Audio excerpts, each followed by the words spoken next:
نحمده ونصلي ونسلم على رسوله الكريم أما بعد فأعوذ بالله من الشيطان الرجيم بسم الله الرحمن الرحيم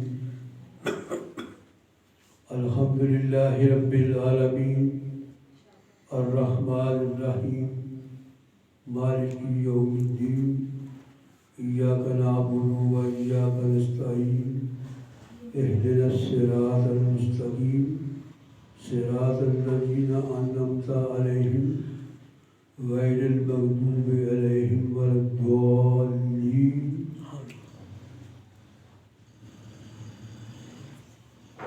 الف لام را تلك آیات الکتاب المبین.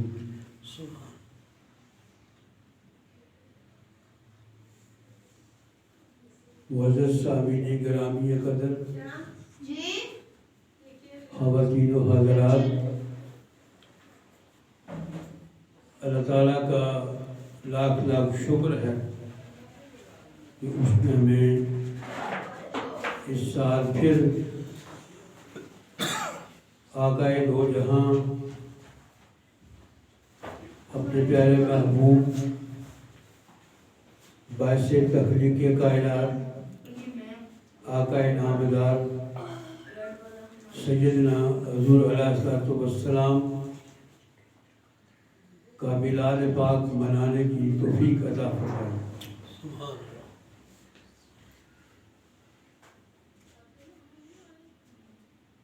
ابھی میں نے آپ کے سامنے سورہ فاتحہ کے بعد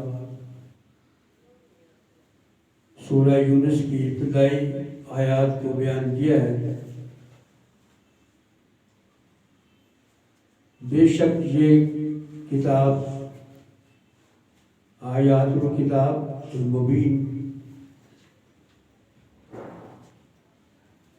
اس کتاب یا یہ کتاب کی جو آیات ہیں وہ کتاب المبین کی آیات ہیں.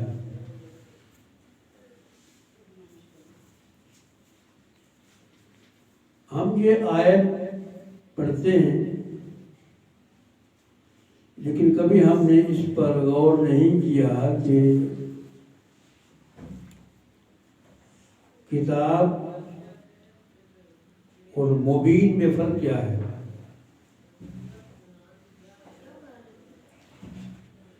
سب سے پہلے تو میں رسول اور نبی کی وضاحت کروں گا. کیا رسول اور نبی ایک ہی ہوتے ہیں یا الگ الگ ہوتے ہیں؟ اس کے بعد کتاب المبین کی جو آیات ہیں قرآن کریم کی صورت میں ان کے اوپر روشنی ڈالوں گا. مختصر خطاب کروں گا، لمبا نہیں، کیونکہ وقت بھی کم ہے، جس کی وجہ سے ہمیں تھوڑا سا پرابلم آ جاتا ہے. سب سے پہلے تو میں آپ کے سامنے یہ عرض کروں گا کہ نبی اور رسول یہ کیا فرق ہے؟ یا دونوں ایک ہوتے ہیں؟ سب سے پہلے ہم لیتے ہیں پیغمبر کو. پیغمبر مین نبی.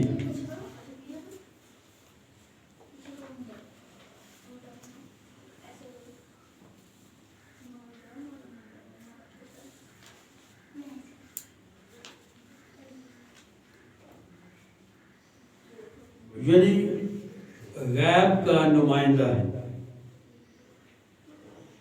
پیغمبر انسان کو اپنے اصل اوریجن سے متعارف کراتا ہے، اور وہ اصل صرف اور صرف غیب ہے، غیب کے علاوہ کچھ نہیں ہے. پیغمبر صرف اور صرف غیب کا نمائندہ ہوتا ہے. غیب کے نمائندے دو طرح کے ہوتے ہیں. یہ بات کبھی کوئی آپ کو عالم نہیں بتائے گا. تو ہم اس نشست میں یا اس پروگرام میں یا اس پلیٹ فارم سے بتائیں گے. غیب کے نمائندے دو طرح کے ہوتے ہیں.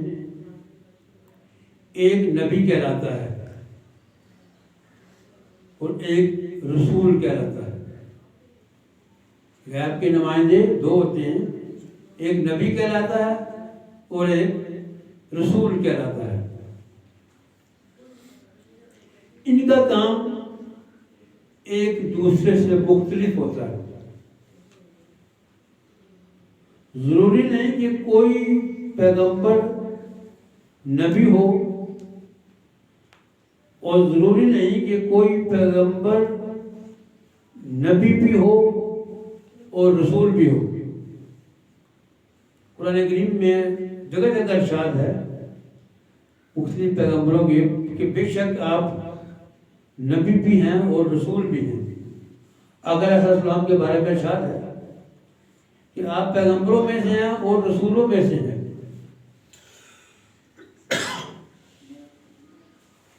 نبی کا معنی ہے غیب بین. غیب بین یہ عبرانی زبان کا لفظ ہے. نبی ایسے انسان کو کہتے ہیں جو غیب کو دیکھتا ہے. نبی ایسے انسان کو کہتے ہیں جو غیب کو دیکھتا ہے, غیب کا مشاہدہ کرتا ہے. لیکن ہمارے ہاں کیا بات ہے کہ نبی کو غیب کا علم نہیں ہے, جبکہ نبی کا معنی ہی غیب جاننے والا ہے. اور صرف غیب جانتے ہی نہیں بلکہ غیب کے اندر تصرف کرنے کا اختیار رکھتا ہے. غیب جاننا, غیب کے ساتھ ساتھ وہ غیب میں اپنا تصرف کر سکتا ہے, جن کے رد و بدل کر سکتا ہے. نبی کی تعلیمات یہ ہوتی ہیں کہ کسی طرح انسان کو غیب میں داخل کر دیا جائے, عام انسان کو. اب دیکھیں الصلاۃ معراج المومنین, نماز مومن کی معراج ہے. معراج کیا ہے؟ غیب کی دنیا میں داخل ہونا. کہ جب آدمی مومن بن جاتا ہے ایمان لانے کے بعد, تو پھر جب وہ صلاۃ قائم کرتا ہے تو وہ غیب کی دنیا میں جب اسے معراج حاصل ہوتی ہے, غیب کی دنیا میں وہ داخل ہو جاتا ہے. نبی کا کام یہ بھی ہوتا ہے کہ انسان کو وہ علوم سکھائے جن کے اصول کے لیے مادی آواز کی نفی کرنا پڑتی ہے. مادی آواز کی نفی کرنا پڑتی ہے. مادی آواز کی نفی کے متعلق سورہ مزمل کی آیات ہے کہ وَاذْكُرِ اسْمَ رَبِّكَ وَتَبَتَّلْ عَلَيْهِ تَبْتِيلًا,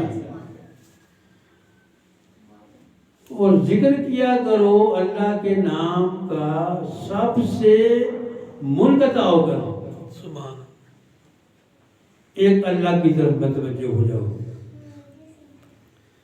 یہ سب سے منقطع, جن کے ظاہری جتنے آواز ہیں, دیکھنا, محسوس کرنا, جو ہم دیکھتے ہیں ہم محدود دیکھتے ہیں, لامحدود نہیں دیکھتے ہیں. تو پیغمبر کیا کرتا ہے کہ وہ عام بندے کو مادی آواز, محدود آواز سے نکال کر لاشعوری آواز, غیب کی آواز میں داخل کر دیتا ہے. اب چونکہ پیغمبروں کا سلسلہ ختم ہو گیا, اگر علیہ السلام آخری نبی, لیکن نبیوں کے وارثین اولیاء اللہ موجود ہیں. وہ کیا کرتے ہیں کہ ان کے پاس نبیوں کے علوم ہیں جو سینہ بسینہ ان کو منتقل ہوتے آتے ہیں. اب رسول تو سامنے بھی نہیں ہے، نبی بھی سامنے نہیں ہے، تو پھر کیا کیا ہے؟ عام آدمی کیا کرے؟ تو پھر عام آدمی کو وہاں جانا پڑے گا جس کے پاس نبیوں کے علوم ہیں. نبیوں کے علوم کس کے پاس ہے؟ اولیاء اللہ کے پاس ہے. تو جب ہم اولیاء اللہ کے پاس جائیں گے تو ہمیں وہی علوم جو نبیوں نے چھوڑے ہیں قرآن کریم کی شکل میں یا کتابوں کی شکل میں، وہ ان کو جانتے ہیں اور اپنے شاگردوں کو وہ بتاتے ہیں. نبی کا یہ کام ہوتا ہے کہ انسان کو وہ علوم سکھائے جن کے اصول کے لیے مادی آواز کی نفی کرنا پڑتی ہے اور روح کی صلاحیتوں کو عروج دے کر درجہ بدرجہ اللہ تعالیٰ کا عرفان حاصل کرائے. اصل تو ہماری پیدائش کا مقصد اللہ تعالیٰ کی پہچان ہے. اللہ کی پہچان نہیں ہوگی اگر اس دنیا میں تو مرنے کے بعد بھی اللہ کی پہچان نہیں ہوگی، کیونکہ ہمارے اندر وہ سنس ہی نہیں بنے، ہمارے اندر وہ آواز متحرک ہی نہیں ہوئے جن آواز سے اللہ کو دیکھا جا سکتا ہے، تو اللہ سے ربط قائم ہوتا ہے. ہماری جو موجودہ جو کنڈیشن ہم جس میں بیٹھے ہوئے ہیں، اب آپ دیکھ لیں کہ ہمارے پروموشن نے جو خطاب کیا آپ نے سنا ہی ہوگا، اس میں آپ نے کیا کہا ہے؟ ایک ہی بات فرمائی ہے کہ آپ قرآن کو سمجھیں. جب ہمیں قرآن سمجھ آ جائے گا تو کیا ہوگا کہ ہم قرآن کے اندر داخل ہو جائیں گے. اللہ پاک نے خود فرمایا ہوا ہے قرآن مشکل کوئی نہیں ہے، ہم نے خود مشکل کر دیا ہے. ہم ساری زبانیں ترجمے کے ساتھ سیکھتے ہیں سوائے قرآن کریم کی. ہمیں قرآن کو یاد ہو جاتا ہے، پڑھ بھی لیتے ہیں، سورتیں بھی یاد کر لیتے ہیں، لیکن ترجمہ ہمیں یاد نہیں ہوتا. جب ترجمہ یاد نہیں ہوتا ہے تو ہمارا اللہ کے ساتھ ربط نہیں بنتا کہ ہم اللہ کے سامنے حاضر ہیں اور ہم کیا کہہ رہے ہیں. دوسرے اب رسول کی بات ہے. رسول کا معنی ہے غیب کا قاصد. نبی غیب کا نمائندہ، رسول غیب کا قاصد. تب کہ رسول سے کہتے ہیں غیب کے قاصد کو اللہ اور مخلوق کے درمیان وہ ایک رابطہ کا باعث ہوتے ہیں. کچھ پیغمبر ایسے ہوتے ہیں جو صرف رسول ہیں، کچھ پیغمبر ایسے ہیں جو صرف رسول ہیں، جبکہ چند پیغمبر ایسے بھی ہیں جو نبی بھی ہیں اور رسول بھی ہیں. رسول شریعت نافذ کرتا ہے اور شریعت کی انتہا معاشرتی نظم و ضبط. شریعت وہ علم ہے جس کے ذریعے معاشرہ میں معاملات احسن طریقے سے سر انجام پائے جائیں. یعنی زندگی کا وہ حصہ جس میں آپ کا ظاہر انوالو ہے اور آپ ایک دوسرے سے روابط رکھے ہوئے ہیں، یہ شریعت ہے. شریعت کے علم کی حیثیت یہ ہے کہ معاشرہ کس حد تک آرام و سکون سے مطمئن طریقے سے رہ سکتا ہے. ہمارے پیارے نبی محمد رسول اللہ صلی اللہ علیہ وسلم کو اللہ تعالیٰ نے نبی بھی بنایا اور رسول بھی بنایا اور رسولوں کا سردار بھی بنایا اور نبیوں کا سردار بھی بنایا.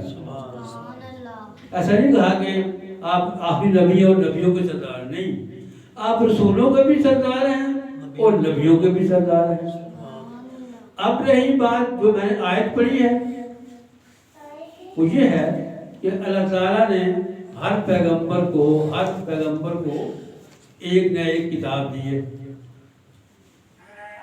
زبور، انجیل، تورات، صحیفے، بہت سارے. لیکن کبھی ہم نے غور نہیں کیا کہ زبور کے معنی کیا ہے، تورات کے معنی کیا ہے، انجیل کے معنی کیا ہے. قرآن کا ہمیں پتہ ہے کہ پڑھی جانے والی کتاب جو کہ سب زیادہ پڑھ، لیکن باقی کو جو کتابیں ہیں ان کے نام تو ہمیں پتہ ہیں، لیکن ہم ان کا جب ترجمہ کرتے ہیں تو انجیل کو انجیل کہہ دیتے ہیں، زبور کو زبور کہہ دیتے ہیں. ترجمہ میں نہیں پتا، جیسے اللہ کا ترجمہ کسی کو نہیں پتا.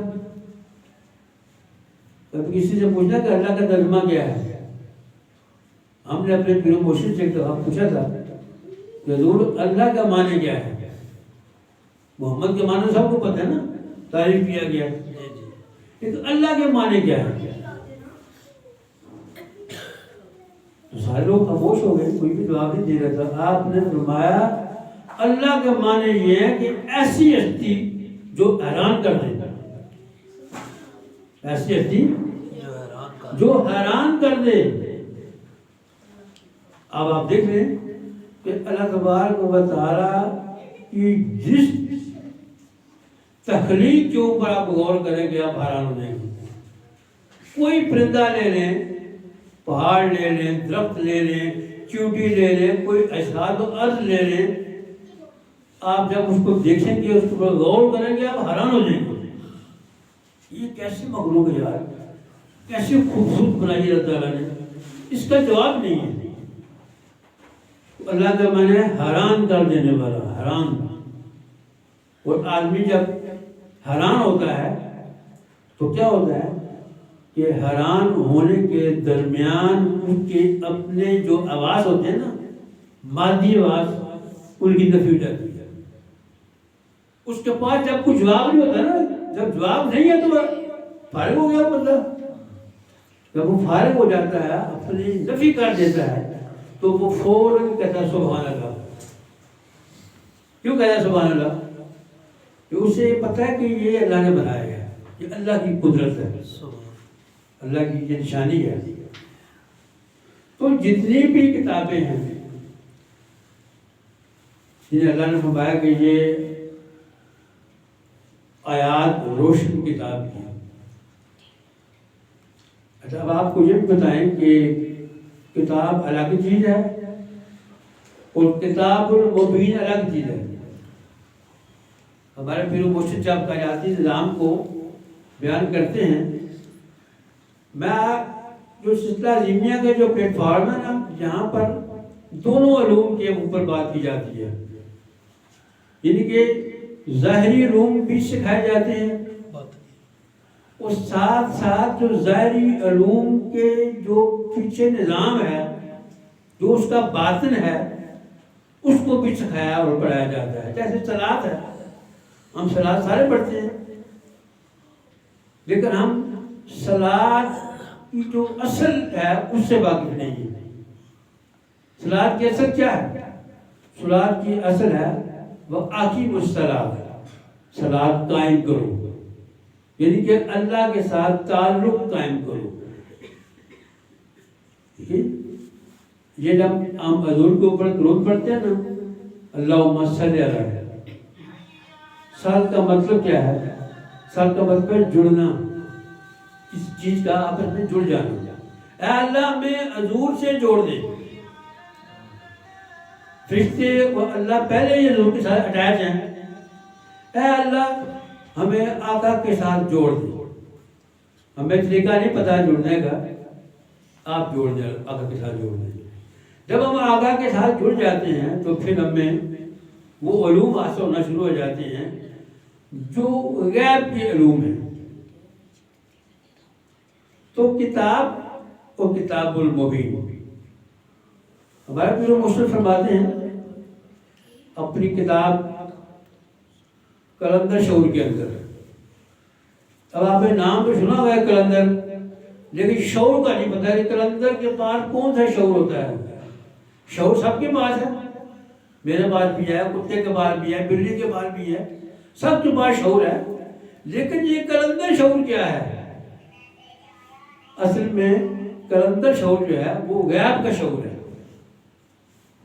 نبی حالی ظاہری دنیا کے لیے نہیں آئے، یہ ظاہری دنیا عارضی ہے، اصل غیب ہے. ہم کہاں سے آئے؟ کیونکہ ہم کہاں سے آئے؟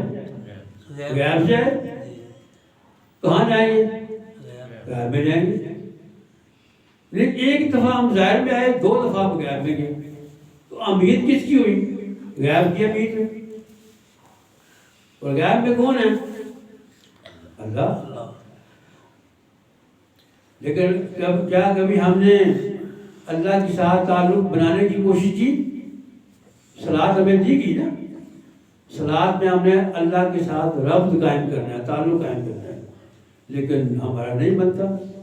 تو اسی لیے یہ کہا گیا کہ کتابیں جو ملی پیغمبروں کو، ان میں شریعت کے علوم بیان ہوئے، اور تھوڑا تھوڑا غیب کا علم بھی اس میں بیان ہوا. جس کی مثال آپ دیکھ سکتے ہیں سلیمان علیہ السلام کے دربار کی. جب سلیمان علیہ السلام نے کہا کہ کوئی ہے بندہ جو ملکہ بلقیس کا تخت لے کے آئے، تو وہاں ایک جن نے کہا میں آپ کا دربار برخاست ہونے سے پہلے لے آؤں گا. لیکن اللہ پاک فرماتے کہ وہیں پر میرے بندوں میں سے ایک بندہ جس کے پاس کتاب کا علم تھا. وہ کون سی کتاب ہے جس کا علم اس بندے کے پاس تھا؟ وہ فرماتا ہے پیغمبر اسلام آپ کی پلک جھپکے گی تب صادر لے گا. وہ دیکھا تو تب صادر ہے.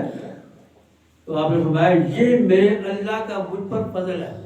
اسے کہتے ہیں اللہ کا فضل. یہاں ہم 2 کوٹھیاں بناتے ہیں، اوپر لکھ دیتے ہیں ھذا من فضل ربی. 6 گاڑیاں ہیں، ھذا من فضل ربی. یہ فضل ربی ہے. دنیا تو مردار ہے جو نے فرمایا، اور اس کا تعلق ہوتا ہے. اصل جو ھذا من فضل ربی ہے وہ غیب کا علم ہے، وہ ہمیں چاہیے. ہم اس کی طرف توجہ نہیں ہوتے، اور نہ ہی کبھی ہم نے کسی نے اس کی طرف توجہ کرنے کی کوشش کی. میں بتایا کہ تو کتاب المبین،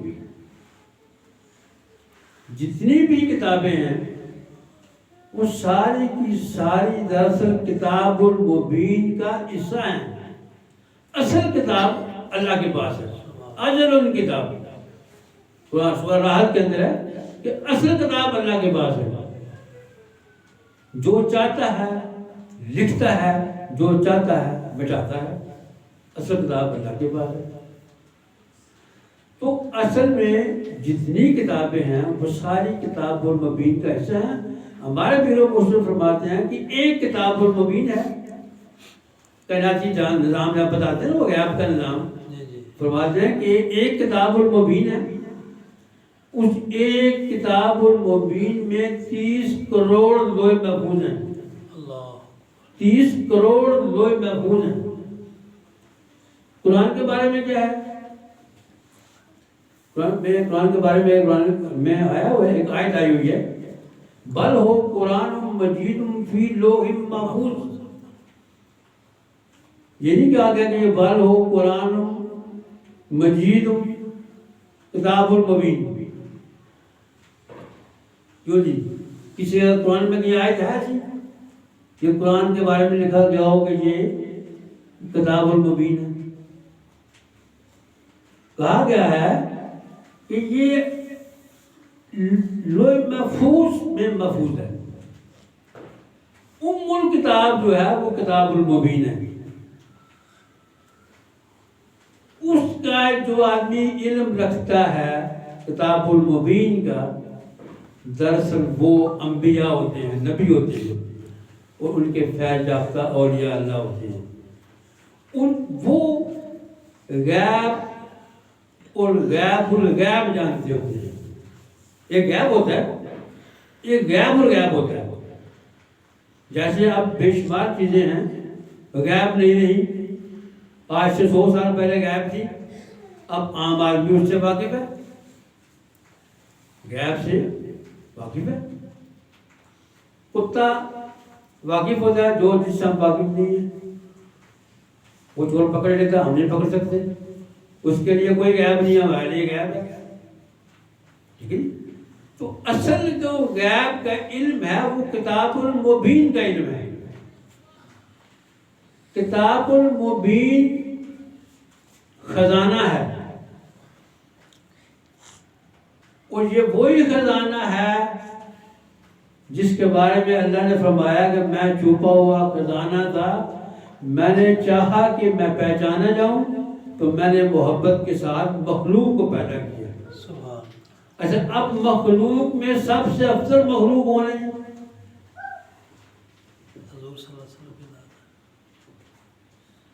مخلوق میں سب سے افضل مخلوق کون ہے؟ آقا علیہ السلام۔ آقا کا ذہن کتاب المبین ہے۔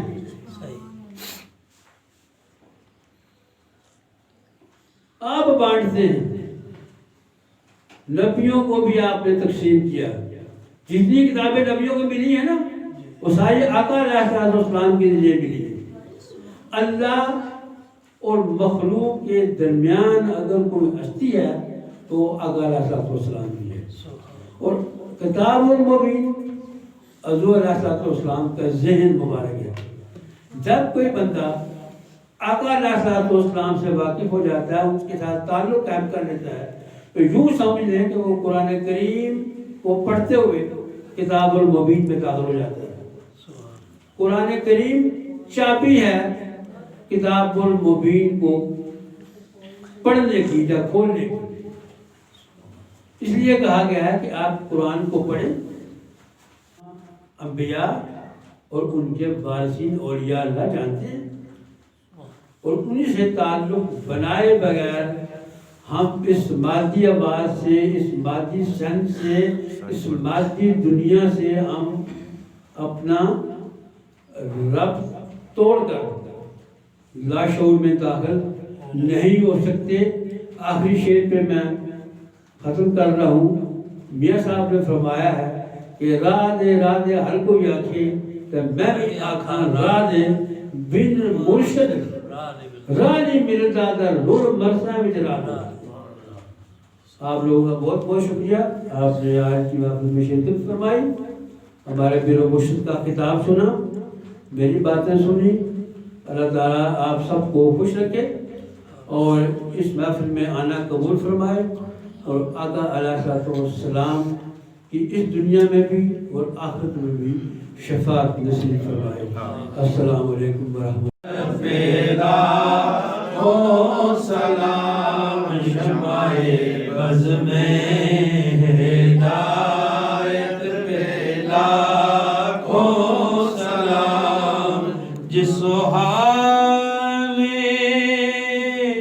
گھڑے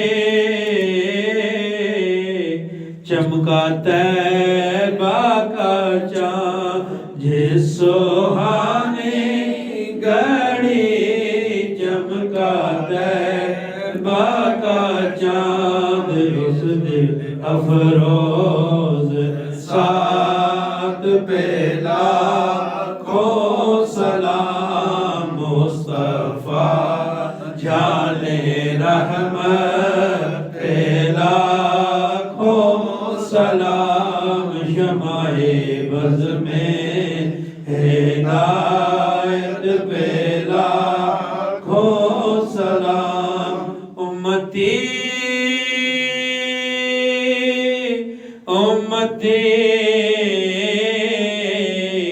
لب پہ جاری رہا، امتی